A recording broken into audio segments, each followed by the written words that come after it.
Jakarta में आयोजित 20वें ASEAN Bharat शिखर सम्मेलन में शामिल हुए। कहा, भारत की एक्ट ईस्ट पॉलिसी और इंडो पैसिफिक पहल में आसियान का है प्रमुख स्थान। पीएम 18वें पूर्वी एशिया शिखर सम्मेलन में भी लेंगे भाग। G20 शिखर सम्मेलन की मेजबानी के लिए नई दिल्ली पूरी तरह तैयार। विदेशी राष्ट्राध्यक्षों और मेहमानों के आने का सिलसिला शुरू। मॉरिशस के प्रधानमंत्री आज सुबह पहुंचे नई दिल्ली। G20 शिखर सम्मेलन में मद्देनजर राजधानी नई दिल्ली में सुरक्षा के बेहद पुख्ता इंतजाम। वहीं मौसम विभाग ने आयोजन स्थल पर मौसम की तुरंत जानकारी के लिए खोला विशेष केंद्र। अमेरिका ने यूक्रेन को $1 अरब की अतिरिक्त सहायता देने की घोषणा की। विदेश मंत्री एंटनी ब्लिंकन ने की दौरे पर की घोषणा।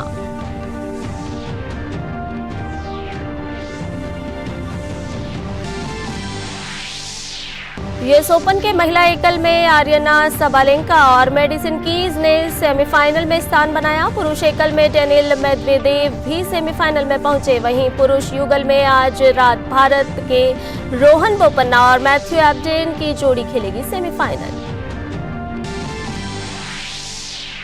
और देश भर में श्री कृष्ण जन्माष्टमी की धूम। मंदिरों में बड़ी संख्या में उमड़े भक्त। राष्ट्रपति, उपराष्ट्रपति और प्रधानमंत्री ने देशवासियों को दी जन्माष्टमी की शुभकामनाएं।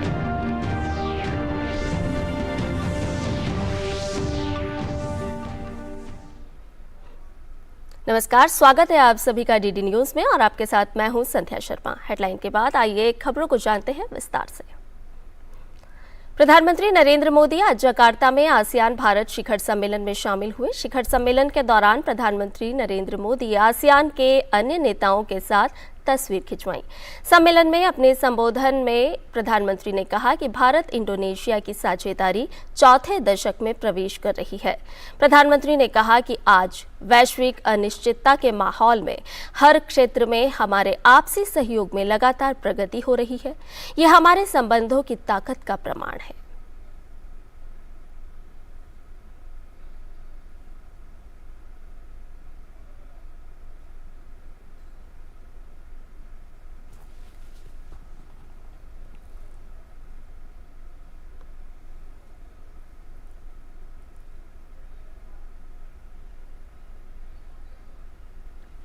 पिछले वर्ष हमने भारत आसियान फ्रेंडशिप ईयर मनाया और आपसी संबंधों को एक कॉम्प्रिहेंसिव स्ट्रेटेजिक पार्टनरशिप का रूप दिया।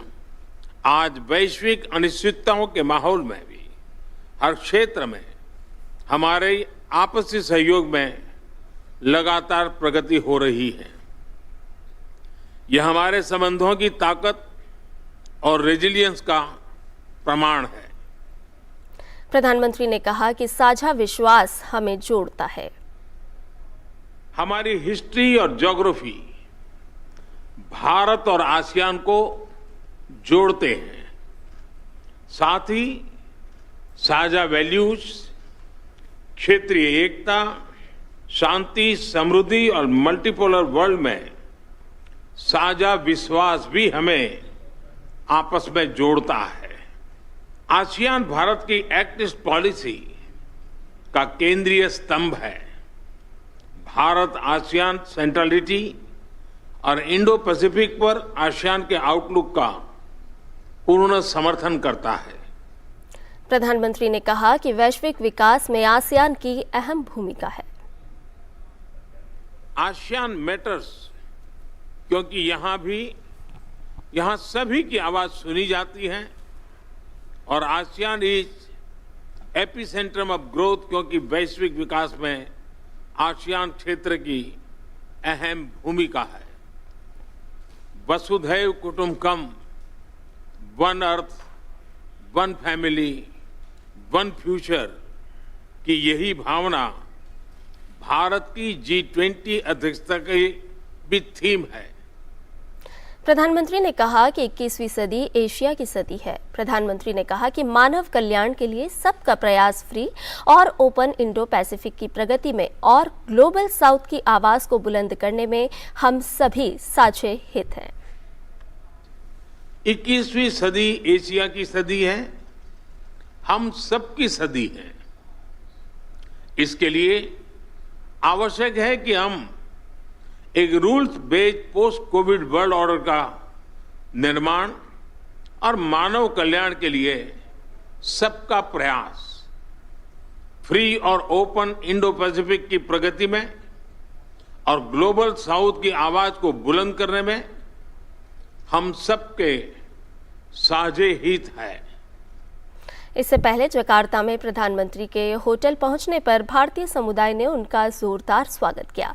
भारतीय समुदाय पीएम मोदी के इंडोनेशिया दौरे को लेकर काफी उत्साहित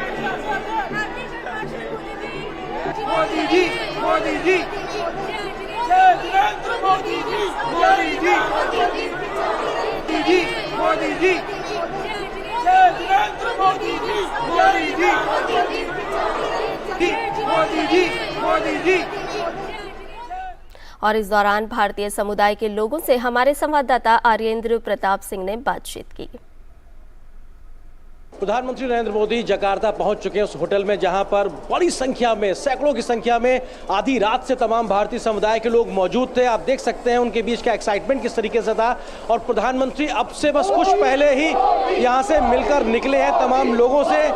किस प्रकार से लोगों ने बात की, प्रधानमंत्री से किस तरीके का लोगों का संवाद हुआ, हम आइए सब लोगों से बात करते हैं, समझने की कोशिश करते हैं कि क्या कुछ लोगों की बात हुई। उनको देखकर ऐसे लगा कि जैसे श्री कृष्ण। भारतीय समुदाय के लोग जिस भी देश में जाकर बसते हैं वहां पर भारत की संस्कृति और विविधता को स्थापित करने में भी कोई कोर कसर बाकी नहीं रखते। ऐसा ही एक प्रयास इंडोनेशिया की राजधानी जकार्ता में देखने को मिल रहा है, जहां भारतीय समुदाय के लोग इंडोनेशिया का सबसे बड़ा हिंदू मंदिर का निर्माण करा रहे हैं। मैं इस वक्त इंडोनेशिया के जकार्ता में जिस कंस्ट्रक्शन साइट पे खड़ा हुआ हूं, ये भगवान मुर्गन का बन रहा वो मंदिर है, जो कि पूरे इंडोनेशिया में सबसे बड़ा हिंदू टेम्पल होने वाला है। अगले साल तक ये पूरा टेम्पल कंप्लीट हो जाएगा। यहाँ के दरवाजे पर 24 मीटर ऊंची भगवान मुर्गन की प्रतिमा लगने वाली है और ये पूरा मंदिर तमिल समुदाय से जुड़े हुए तमिलनाडु के रहने वाले तमाम भारतवंशी जो यहाँ इंडोनेशिया में रहते हैं वो लोग मिलकर बनवा रहे हैं।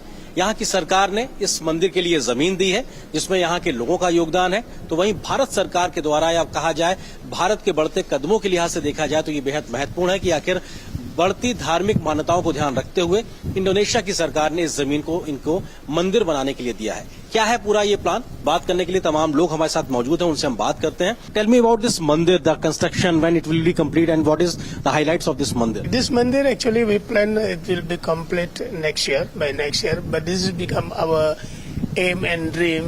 75 years our Indians, Hindus in Jakarta, especially who are born and brought up from Medan, we don't have any temple here. So that's why we have struggled with our friends all and looking for donation, and by supporting the governor, we got this land. What does it mean, a Hindu temple, the biggest Hindu temple in Indonesia? How it sounds, how it give a big message? In Jakarta especially, it's the big one, the big temple in Jakarta, and maybe in Indonesia, but I think. But this is a very unique temple, maybe in Southeast Asia. Then this is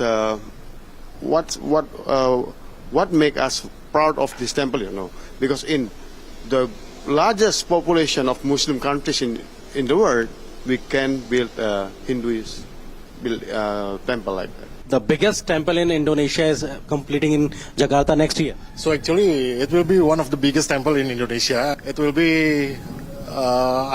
We hope that people will come here and pray in Indonesia as well. So it will become a destination for religiousism in Indonesia.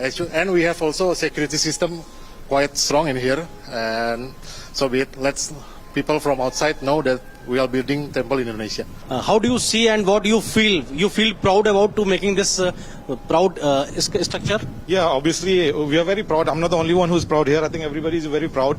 We have a big Indian community here, Indonesian Indian, and we have been living here since 1850s actually. I myself is the 5th generation, so probably 6 generations. Yeah, I think we hope for the best. I think it's going to be the biggest in Indonesia, you know, when it comes to Indian Hindu temple. तमाम लोग जो यहाँ पे इस वक्त मंदिर का construction चल रहा है, अपने आप में सिर्फ दक्षिण भारतीय नहीं बल्कि हर एक भारतीय के लिए भी ये बेहद खुशनुमा लम्हा है, बेहद महत्वपूर्ण है, तब जबकि दुनिया के सबसे बड़े मुस्लिम आबादी वाले देश, जहां पे लगभग 25 करोड़ से ज्यादा मुस्लिम आबादी रहती है, तमाम हिंदू लोग भी रहते हैं, लेकिन वहां की सरकार के द्वारा जमीन देना और हिंदू कम्युनिटी के माध्यम से, कंट्रीब्यूशन के माध्यम से इतना बड़ा मंदिर बनना, ये दिखाता है कैसे सामाजिक सौहार्द की भी एक भावना दिखाता है, साथ ही साथ अपने धर्म के प्रति या दूसरे धर्म के प्रति सम्मान को भी दिखाता है। अपने सहयोगी अमित साहू और कैमरामैन संजय जैना के साथ मैं आर्यन प्रताप सिंह, जकार्ता, इंडोनेशिया। और अब बात राजधानी नई दिल्ली में होने वाले G20 शिखर सम्मेलन की।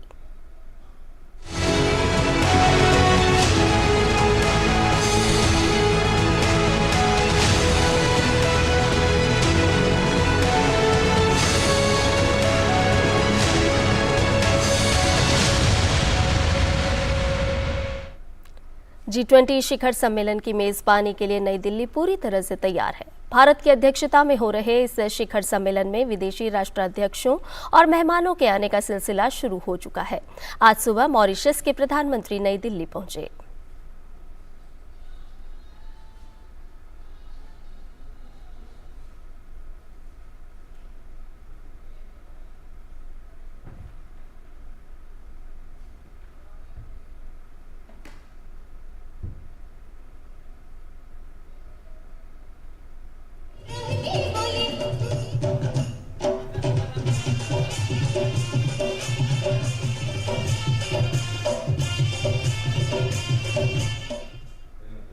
G20 शिखर सम्मेलन के लिए G20 सदस्य देशों के राष्ट्राध्यक्षों का नई दिल्ली पहुंचना लगातार जारी है। इसी कड़ी में अमेरिका के राष्ट्रपति जो बाइडेन का आज भारत पहुंचने का कार्यक्रम है।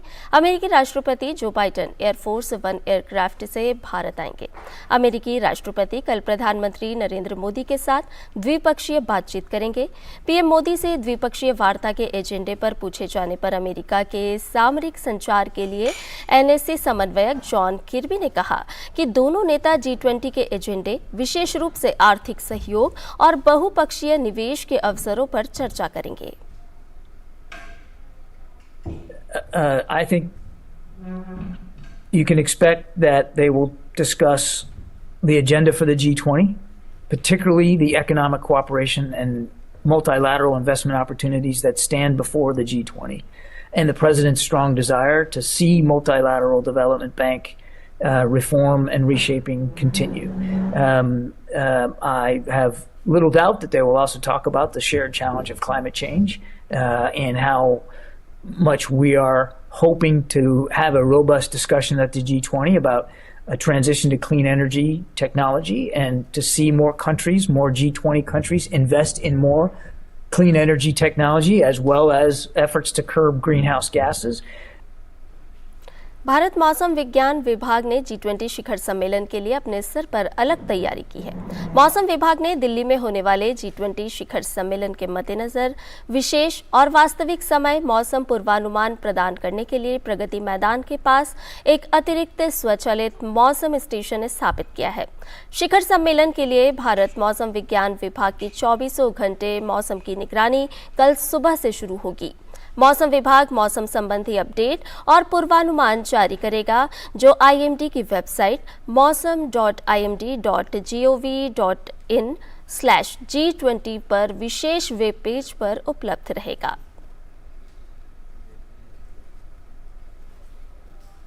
और बुलेटिन में फिलहाल लेते हैं एक ब्रेक। आप देखते रहिए DD न्यूज़। अर्जुन, एग्जाम्स में you made us really proud. अब आगे क्या सोचा है? पापा, मैंने IIT जाना है और इंजीनियर बनना है। थिंक IIT, थिंक विद्या मंदिर। ब्रेक के बाद समाचार में आपका एक बार फिर से स्वागत है।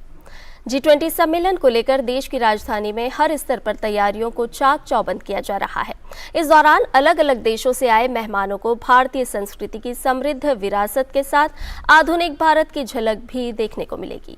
सम्मेलन की हर एक जानकारी से जुड़े रहने के लिए विदेश मंत्रालय ने G20 India mobile app launch किया है। प्रधानमंत्री नरेंद्र मोदी ने सभी मंत्रियों को ये एप्लीकेशन डाउनलोड करने की सलाह दी है, जिससे सम्मेलन से जुड़ी सटीक जानकारी सही समय पर मिल सके।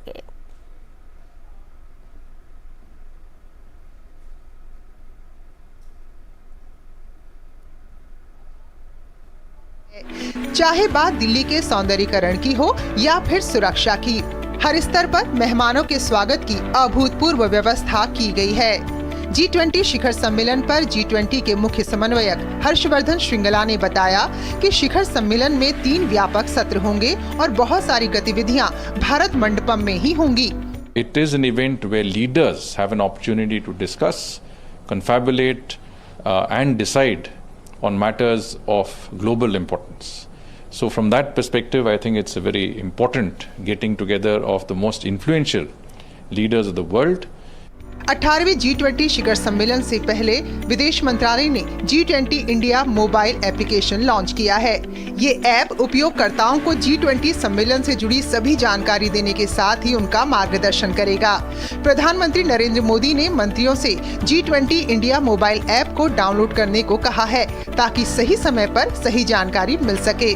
सूचना एवं प्रसारण सचिव अपूर्व चंद्रा ने बताया कि G20 इंडिया मोबाइल ऐप की लॉन्चिंग भारत की तकनीकी प्रगति का परिचायक है। माननीय प्रधानमंत्री जी ने माननीय मंत्री गणों को सूचना करी थी कि एक डिजिटल ऐप बनाया गया है, जो G20 के बारे में एक ऐप बनाया गया है, उसको सब लोग डाउनलोड करें क्योंकि उससे संभाषण के अंदर बहुत सुविधा होती है। भारतीय भाषाएं और विश्व की जो भाषाएं हैं वो उसमें हैं। G20 इंडिया के सचिव मुक्तेश परदेशी ने बताया कि सम्मेलन में शिरकत करने वाले मेहमानों को एक प्रदर्शनी के माध्यम से भारतीय सभ्यता, संस्कृति और शिल्पकला के बारे में जानकारी दी जाएगी। हमारी प्रदर्शनी है भारत जनतंत्र की जननी। उसमें कई पैनल्स हैं एग्जिबिट्स के थ्रू कैसे भारत में जनतंत्र ऋग्वेद से लेके अभी तक कैसे उसकी परिकल्पना की गई थी, कैसे सभा, समिति और संसद ये शब्द हैं और ये जो कॉन्सेप्ट्स हैं हमारे वेदों में हैं।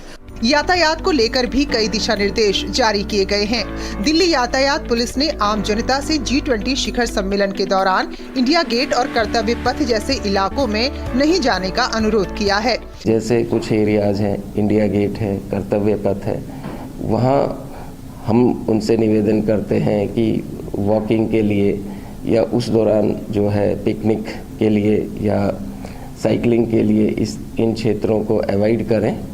विशेष पुलिस आयुक्त यातायात सुरेंद्र सिंह यादव ने कहा कि सम्मेलन के दौरान 8 से 10 सितंबर तक दिल्ली मेट्रो की सेवाएं सुबह 4 बजे से शुरू होंगी और 30 मिनट के अंतराल पर उपलब्ध रहेंगी। सुबह 6 बजे के बाद से पुराने निर्धारित समय से ही मेट्रो का परिचालन किया जाएगा। सम्मेलन के दौरान सुप्रीम कोर्ट मेट्रो स्टेशन छोड़कर बाकी सभी मेट्रो स्टेशन खुले रहेंगे। वहीं सुप्रीम कोर्ट, पटेल चौक, RK आश्रम मार्ग स्टेशन पर पार्किंग 8 सितंबर की सुबह 4 बजे से 11 सितंबर को दोपहर 12 बजे तक बंद रहेगी और इसके अलावा अन्य स्टेशन पर पार्किंग की सुविधा उपलब्ध रहेगी। दिल्ली से तापस भट्टाचार्य और मेघना देव के साथ ब्यूरो रिपोर्ट, DD न्यूज। दुनिया के अलग अलग भाषाओं को जानने वाले लोग कैसे एक दूसरे से संवाद कर सकते हैं, AI के जरिए कैसे इसे आसान बनाया गया है, अंतर्राष्ट्रीय मीडिया केंद्र के डिजिटल जोन में इसे दर्शाया गया है। तकनीक के क्षेत्र में भारत एक बहुत बड़ी सफलता हासिल कर चुका है और यहाँ अलग अलग आप देखें डिजी लॉकर है, इसके साथ ही साथ नई पहल है उसको दर्शाया गया है। हम आए हैं यहाँ भाषिनी, ये भाषिनी क्या है इस बारे में जानने के लिए हमारे साथ यहाँ पर जो लोग मौजूद हैं बताएंगे। Bhashini is a language platform for all Indian languages, allowing its translation and other facilities using artificial intelligence. Foreign delegates एक रशियन से आएंगे, एक फ्रांस से आएंगे, सो दोनों को हम इस तरीके से अब प्लेटफॉर्म बनाए हैं वेयर दोनों कम्युनिकेट कर सकते हैं। हमारा जो मिशन है ट्रांसेंडिंग द लैंग्वेज बैरियर, सो इस माध्यम से हम थोड़ा बहुत इनको हम डेमो दिखाएंगे। आप किस लैंग्वेज में बोलना चाहते हो, किस लैंग्वेज से आपको सुनना चाहते हो, आप वो सिलेक्ट कर सकते हैं। तो मैंने अभी सेलेक्ट किया है हिंदी। स्पेन में अगर मुझे ट्रांसलेट करनी है तो मुझे स्पेन सेलेक्ट करनी है और स्टार्ट ट्रांसलेशन करके हम हेडफोन के थ्रू से हम कम्युनिकेट कर सकते हैं। ये शोकेस इसलिए किया गया कि दुनिया भर के जो पत्रकार आएंगे, जो मीडिया डेलीगेट्स आएंगे, वो जान सकें, समझ सकें, ज़्यादा से ज़्यादा बेहतर तरीके से G20 में क्या चल रहा है, G20 के बारे में दुनिया भर में सूचनाएं दे सकें। ये तो है ही, और ऊपर से जो जुगलबंदी और भाषणी है वो डिजिटल पब्लिक इंफ्रास्ट्रक्चर है। वो ऐसे बना है जिससे कि आप कोई भी भाषा इसमें ऐड कर सकते हो, आप कोई भी एआई मॉडल, एआई सिस्टम इसमें ऐड कर सकते हो, ताकि इंडिया में जो लोग बाहर से आ रहे हैं वो देखें कि यहाँ पर अगर इंडिया में हो सकता है तो ये अफ्रीका में क्यों नहीं हो सकता, या अमेरिका में क्यों नहीं हो सकता। भाषणी उसका तो ऐप है, उपलब्ध है, सार्वजनिक माध्यम के जरिए कोई भी उस ऐप को डाउनलोड कर सकता है और उससे फ़ायदा उठा सकता है। तो शोकेस किया गया है यहाँ डिजिटल इंडिया जो जोन है अंतर्राष्ट्रीय मीडिया सेंटर में, उसमें जिससे देश और दुनिया से जो तमाम मीडिया डेलीगेट्स आए वो बेहतर से समझ पाएँ कि कैसे भारत ने तकनीक के क्षेत्र में एक बड़ी उपलब्धि हासिल की है, उन्नति की है। कैमरामैन संजीव के साथ शैलेंद्र मिश्र, डीडी न्यूज, दिल्ली। G20 सम्मेलन के लिए अंतर्राष्ट्रीय मीडिया केंद्र पर भारत की प्रमुख डिजिटल उपलब्धियों को दर्शाने के लिए डिजिटल जोन भी बनाया गया है। क्या है डिजी लॉकर? अंतर्राष्ट्रीय मीडिया केंद्र पहुंचने वाले दुनिया भर के लोग इसे समझ सकते हैं। अंतर्राष्ट्रीय मीडिया सेंटर में डिजिटल इंडिया एक्सपीरियंस जोन बनाया गया है और वहाँ पर अलग अलग जो तकनीकी उन्नति हुई है भारत की उसे प्रदर्शित किया गया। इस वक्त हम मौजूद हैं यहाँ पर डिजी लॉकर को दर्शाया गया और ये पूरी टीम मौजूद है जो बताएगी कि डिजी लॉकर है क्या और कैसे इसमें हमने उपलब्धि हासिल की है और यहाँ पर इसे शोकेस करने का उद्देश्य क्या है। डिजी लॉकर एक डिजिटल इंडिया इनिशिएटिव है जो कि भारत सरकार की एक अच्छी, बहुत ही नेशनल ई गवर्नेंस डिवीजन की अच्छी इनिशिएटिव है।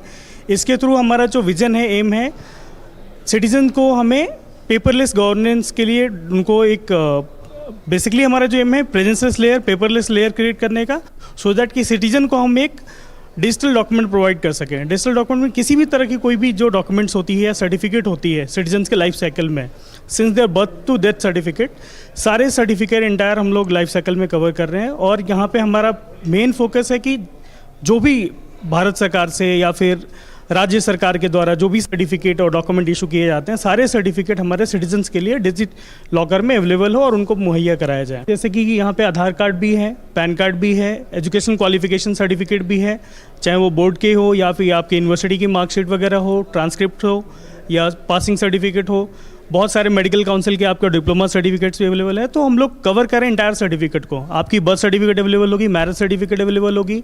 डिजिटल इंडिया में जो भारत ने प्रगति की है वो अंतर्राष्ट्रीय मीडिया सेंटर में दर्शाया गया है। एक पवेलियन बनाया गया है डिजिटल इंडिया एक्सपीरियंस जोन। तकनीक में हम जानते हैं कि भारत ने उल्लेखनीय सफलता हासिल की है। आज दुनिया भर में भारत का लोहा माना जाता है। तो न केवल अपनी सांस्कृतिक विविधता को दिखा रहे हैं, अपने गौरवशाली इतिहास को दिखा रहे हैं, बल्कि तकनीक में जो हमारी उन्नति हुई है उसका भी प्रदर्शन अंतर्राष्ट्रीय मीडिया सेंटर में किया जा रहा है। कैमरामैन संजीव के साथ शैलेंद्र मिश्र, डीडी न्यूज, दिल्ली। G20 शिखर सम्मेलन में विश्व के दिग्गज नेता हिस्सा लेने जा रहे हैं। हम उन नेताओं के जीवन सफर से आपको लगातार रूबरू करा रहे हैं। इसी कड़ी में आइए जानते हैं जर्मन चांसलर ओलाफ शोल्ज के बारे में। जर्मन चांसलर ओलाफ शोल्ज का जन्म 14 जून 1958 को जर्मनी के ओस्नाब्रुक में हुआ था। यूनिवर्सिटी ऑफ हैम्बर्ग से उन्होंने कानून की डिग्री हासिल की। वो छात्र जीवन से ही राजनीति में सक्रिय हो गए और 1975 में सोशल डेमोक्रेटिक पार्टी यानी एसडीपी में शामिल हुए। कानून की पढ़ाई के दौरान भी वो एसडीपी के यूथ विंग से जुड़े रहे।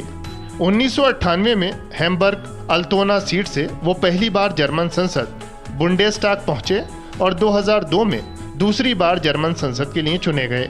वो एसडीपी के महासचिव और संसदीय सचिव भी रहे। शोल्ज 2007 में मर्केल कैबिनेट में शामिल हुए और श्रम एवं सामाजिक मामलों के मंत्री बनाए गए। वो 2009 में एसडीपी के उपाध्यक्ष बने और 2018 तक इस पद पर रहे। वो हैम्बर्ग शहर के फर्स्ट मेयर भी रहे। 2018 में उन्होंने जर्मनी के वित्त मंत्री का पदभार संभाला और 2021 में ओलाफ शोल्ज जर्मनी के चांसलर चुने गए। Bureau report, DD news.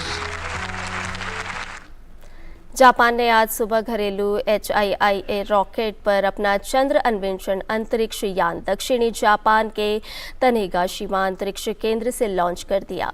ये यान अगले साल की शुरुआत में चंद्रमा पर उतरेगा। ऐसा करने वाला जापान विश्व का 5वां देश बन गया है। मौसम की खराबी की वजह से पिछले महीने मिशन स्थगित करना पड़ा था।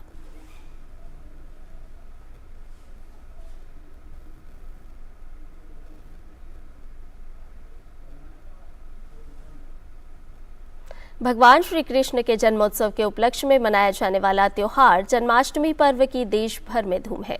मंदिरों को रोशनी और फूलों से सजाया गया है। कल देश के कुछ हिस्सों में जन्माष्टमी का त्योहार मनाया गया। आज भी मंदिरों में जन्माष्टमी का त्योहार मनाया जा रहा है। यह भाद्रपद माह के कृष्ण पक्ष की अष्टमी को मनाया जाता है। राष्ट्रपति द्रौपदी मुर्मू और उपराष्ट्रपति जगदीप धनखड़ ने जन्माष्टमी के अवसर पर देशवासियों को शुभकामनाएं दी हैं।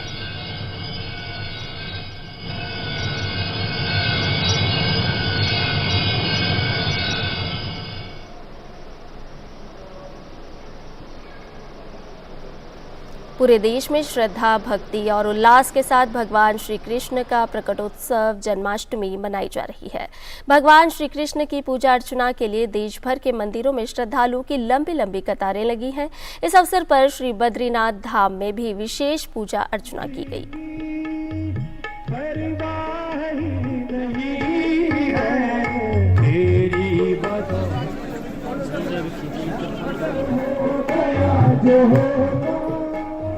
राष्ट्रपति द्रौपदी मुर्मू ने देशवासियों को श्री कृष्ण जन्मोत्सव के मौके पर बधाई दी है।